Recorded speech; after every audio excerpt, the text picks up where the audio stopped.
So I say I'm a humiliation ritual and a human sacrifice, and people were dehumanizing, objectifying, laughing at me, not with me.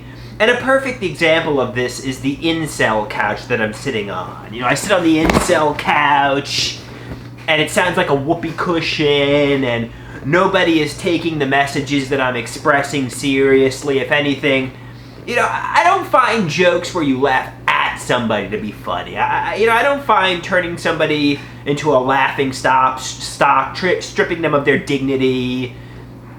So when is a joke not funny? Well, I think a joke is not funny when somebody gets hurt, you know? I think a joke is not funny when somebody gets traumatized.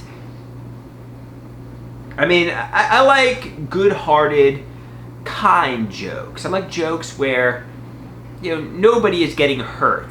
You know, the joke isn't on anybody in particular. I don't like brutal, you know, comedy where you crucify somebody, basically, you know?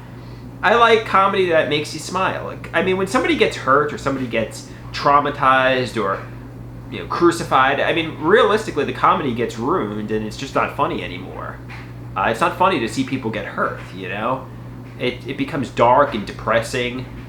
Even if you're trying to strip the person of their dignity and turn them into a buffoon, and if you see Mr. Bean get hurt, if you see Borat get hurt, there comes a point where you're like, wow, this just isn't funny, you know? It's just not funny. We don't want to see Mr. Bean go through the metaphorical Holocaust, you know? Because it's just like, that's not funny. The Holocaust is not funny. Not to compare, you know, the suffering I went through to the Holocaust, but I should say, I want to see Mr. Bean get murdered. This is a lighter example. Seeing somebody get murdered is not funny, you know? It's just not funny, no matter how you try to spin it. It's just not funny.